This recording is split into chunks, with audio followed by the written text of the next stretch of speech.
চলো বিভূতি, ঠাকুরমশাইয়ের ভিটের দিকে এগিয়ে যাওয়া যাক। আমি পাসিং শো আর তেলে ভাজার সাথেই নিয়ে নিয়েছি, তাহলে আর মাঝপথে দাঁড়ানোর কোনো ব্যাপার থাকবে না। হ্যাঁ, সে তো বটেই। চলো মঠ লেনের রাস্তা ধরে এগিয়ে যাওয়া যাক। আমি ও কিশোরী হাতে চপের প্যাকেটখানা সাথে নিয়ে এগোতে থাকলাম ঠাকুরমশাইয়ের বাড়ির দিকে। প্রতিবারের মতন এবারেও যাতে তার কাছে একখানা দুর্দান্ত কাহিনী শুনতে পারি তেমনটাই ছিল আশা। তবে জানতাম উনি কোনোদিনও আশায় ছাই পড়তে দেবেন না। ঠাকুরমশাইয়ের বাড়ির একেবারে দোরগোড়ায় আমরা, কিন্তু আজকে তো চারিকে দেখতে পাচ্ছি না। সে কি নেই বাড়িতে? কি জানি, অন্যদিন তো সে নিজের থেকেই বাইরে বেরিয়ে আসে। মনে হয় আজকে বাইরে গিয়েছে, ওর তো কাজ পড়তে পারে। আমরা নিজেদের মধ্যে আলোচনা সেরে ঠাকুরমশাইয়ের ঘরে প্রবেশ করলাম। দেখি ঠাকুরমশাই বইপত্র নিয়ে বিড়বিড় করে এক মনে কি সব বলে চলেছেন। তবে আমাদের উপস্থিতি তিনি কিন্তু দিব্যি টের পেয়ে যেতেন। কিভাবে পেতেন আজও সে হদিশ আমরা খুঁজে বের করতে পারিনি। উনি আমাদের দেখেই বললেন, কি ব্যাপার, দুটিতে যে একেবারে মোক্ষম সময়ে এসে হাজির হয়েছ। তা আজকে কি গল্প শুনতে চাও তোমরা? ঠাকুরমশাইয়ের মুখে গল্প শোনার কথাটা শোনার সাথে সাথেই আমার মনের মধ্যে নানান রকমের ভাবনা বাসা বাঁধতে শুরু করে দিল। কি শুনতে চাইলে ভালো হয় সেই বিষয়ে জল্পনা কল্পনা করতে শুরু করলাম। এরপরেই বলে ফেললাম, ঠাকুরমশাই, আপনি আমাদের আজকে একটা গ্রাম্য ভূতের গল্প শোনান। প্রেতের কাহিনী অনেক দিন শোনা হয়নি। বেশ, তাহলে তোমাদের আজকে না হয় মানপুর গ্রামের একটা ঘটনার কথা শোনাবো। সেটি ছিল বেশ জটিল একটি ঘটনা। এই ঘটনার ভিতরে লুকিয়ে থাকা আসল রহস্যখানা খুঁজে বার করতে আমাকে অনেক পরিশ্রম করতে হয়েছিল। তাই নাকি ঠাকুরমশাই? তা ঠিক কি হয়েছিল যদি আমাদেরকে বলেন? ঠাকুরমশাই গল্প শুরু করবার আগে পাসিং শো এর প্যাকেট থেকে একখানা পাসিং শো বার করে তাতে আগুন ধরিয়ে ধোঁয়া ছাড়তে ছাড়তে বললেন,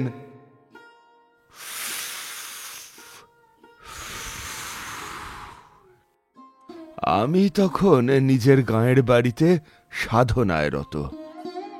এমন সময় একজন লোক এসে আমার বাড়িতে উপস্থিত হলেন। লোকটির বেশ ভালোই বয়স হয়েছিল। দেখে মনে হলো উনি একজন পুরোহিত, কারণ গায়ে নামাবলী ছিল। আমাকে বললেন, বাবা, এক ব্যক্তির কাছ থেকে আপনার কথা জানতে পেরে এখানে ছুটে এসেছি। আমাদের গ্রামে ভয়ঙ্কর বিপদ শুরু হয়েছে। কোথা থেকে যে কি হচ্ছে সেটাই আন্দাজ করে উঠতে পারছি না। সে কি, কেন? আর তাছাড়া আপনি কোন গ্রাম থেকে আসছেন? আগে আমি আসছি সুদূর মানপুর গ্রাম থেকে। বেশ বেশ, ওখানে ঠিক কি ঘটছে যদি আমাকে বলেন, তবেই আমি সেই বিষয়টির বিহিত করতে পারি। আগে আমাদের মানপুর গ্রামটা শস্য শ্যামলায় পরিপূর্ণ একটি গ্রাম ছিল। সেখানে চাষাবাদ করে মানুষ বেশ ভালোভাবে কাটিয়ে দিচ্ছিল, যাকে বলতে পারেন এক শান্তিপূর্ণ জীবন। কিন্তু এর পরে যে কি ঘটে গেল সেটাই তো বুঝে উঠতে পারছি না।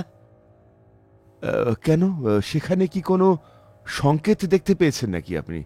আসলে আপনিও তো একজন শাস্ত্রজ্ঞ পণ্ডিত মানুষ বলেই মনে হচ্ছে।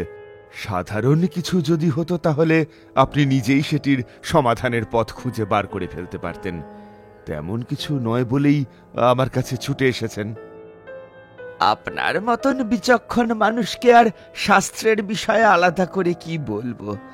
আপনি কিন্তু কিছুটা ঠিকই ধরেছেন বাবা। আমি এই বিষয়টি আন্দাজ করতে না পেরেই বড্ড চিন্তিত হয়ে পড়েছিলাম। সেক্ষেত্রে আমি একজনের সাক্ষাৎ পাই, যিনি আমাকে এই বিষয়ে অনেক কিছু বুঝতে সাহায্য করেছিলেন। বুঝতে সাহায্য করেছিলেন? তাহলে তো তিনিও এক পণ্ডিত ব্যক্তিই হবেন, কারণ গ্রামগঞ্জে ঘটতে থাকা এই সকল অলৌকিক বিষয় সম্পর্কে সত্তর কোনো সাধারণ মানুষই সঠিক সিদ্ধান্তে উপনীত হতে পারেন না।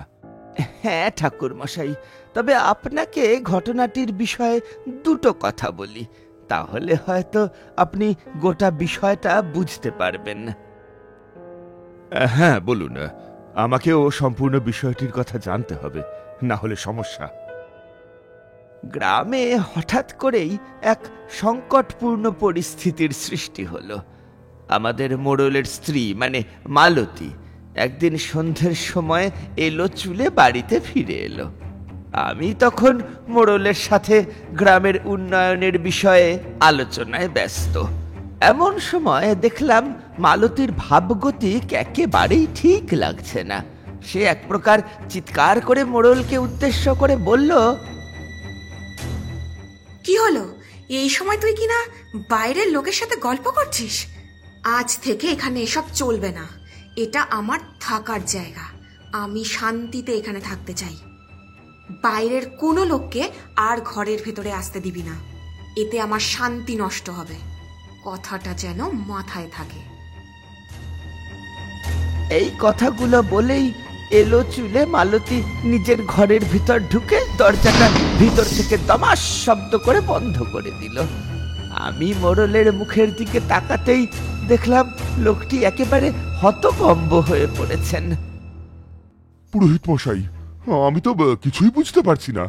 আমার স্ত্রী আমাকে তুই তুকারি করে কথা বলছে, তারপরে আবার একটা জিনিস দেখলেন। ওর চোখ মুখের অবস্থা কেমন একটা বদলে গিয়েছে না? রাতের বেলা অমন ভাবে এলো চুলে এর আগে ওকে কোনোদিনও ঘুরে বেড়াতে দেখিনি, তাও আবার এই সন্ধেবেলা। আপনি ঠিকই বলেছেন মোড়ল মশাই, ওর চোখ মুখের অবস্থা একেবারেই ঠিক লাগলো না। শুধু তাই নয়, চোখের রঙও একেবারেই বদলে গিয়েছে মনে হলো, লাল বর্ণ ধারণ করেছে। পরিস্থিতি কিন্তু একেবারেই ঠিক বলে মনে হলো না। মালতীকে এর আগে কোনোদিনও এমন বিরূপ আচরণ করতে কিন্তু দেখিনি আমি। বেশ, ব্যাপারটা আমাকে খতিয়ে দেখতে হবে পুরোহিত মশাই। আপনি বরং আজকে বাসায় ফিরে যান, আমি বিষয়টা দেখে আপনাকে বরং আগামীকাল জানাবো।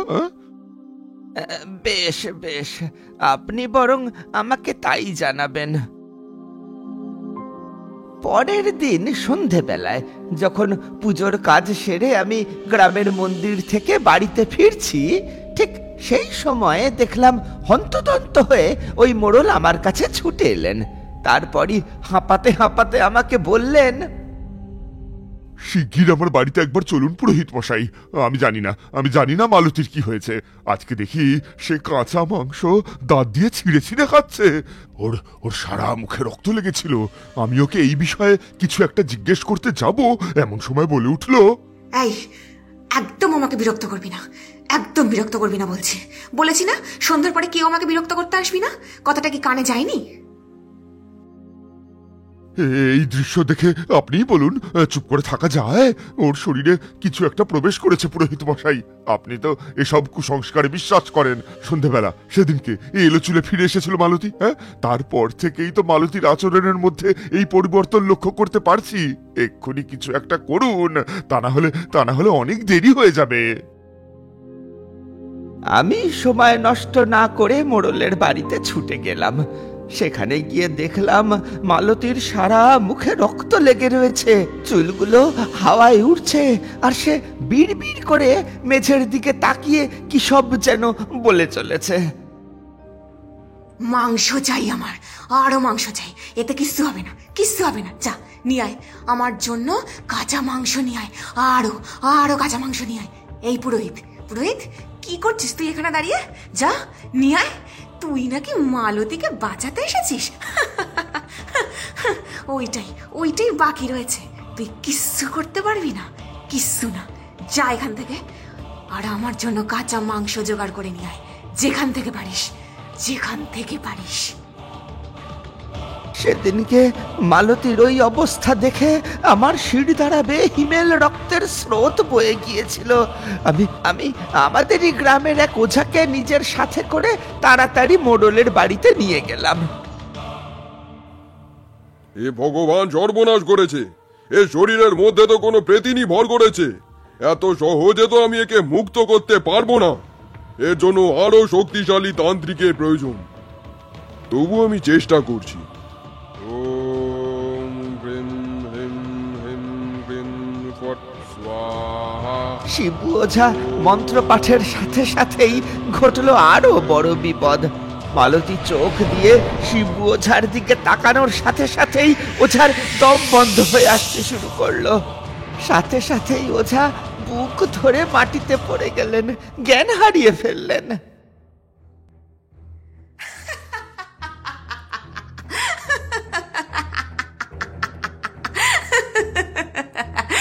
এইসব লোককে দিয়ে নাকি আমাকে তাড়াবে?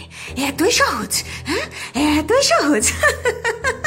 আরে বাবা, যেটা বললাম সেটা কর, না হলে না এই গ্রামের সমস্ত সধবাদের শরীরে প্রবেশ করে কেবল সংসারে সুখী নেব না, সেই সঙ্গে তাদের বরগুলোর কচি কচি মাংস চিড়ে চিড়ে খাবো। আমি পুরো চিড়ে চিড়ে খাবো। তখন তোদের বিশ্বাস হবে আমার ক্ষমতা কতখানি। আমার ক্ষমতা কতখানি, তখন বিশ্বাস হবে।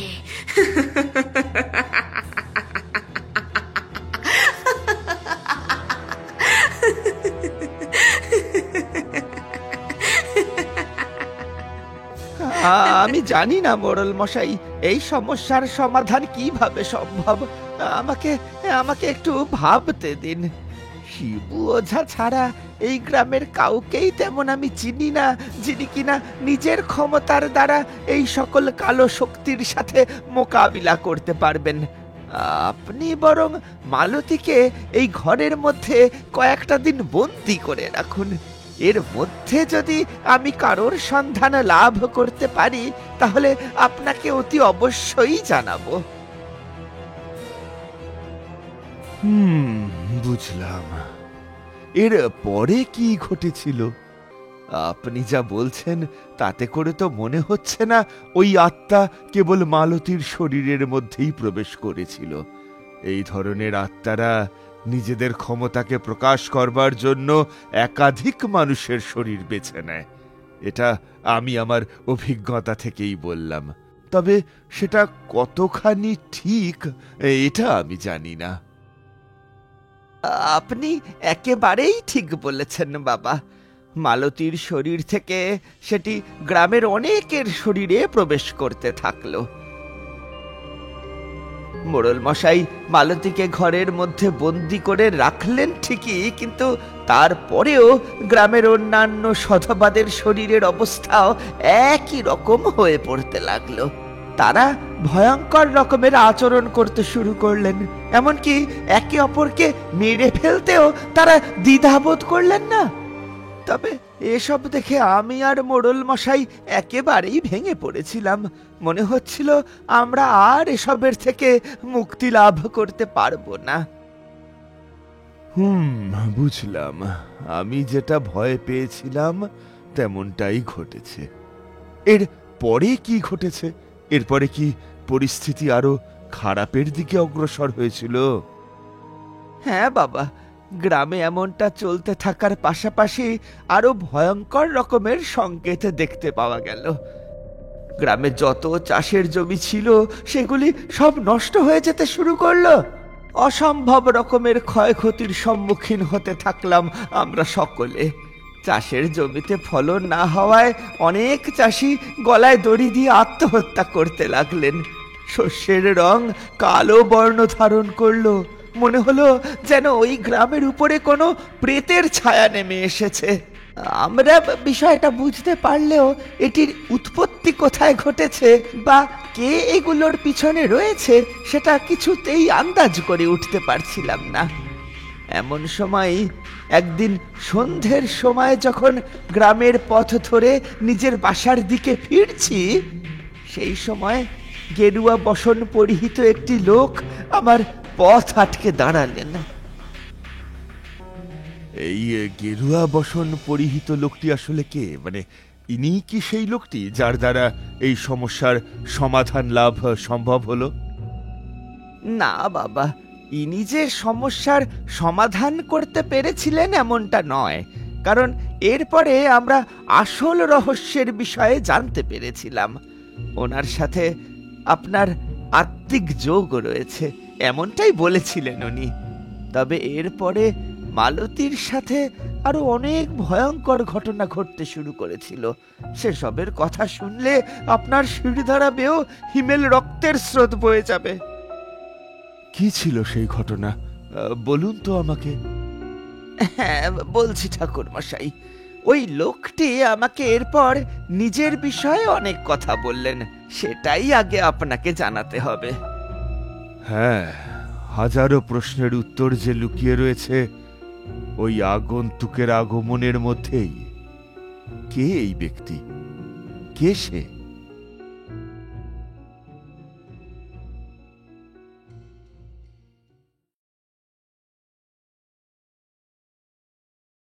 আমাদের এই গল্প যদি আপনাদের ভালো লেগে থাকে তাহলে অবশ্যই লাইক করবেন এবং শেয়ার করবেন।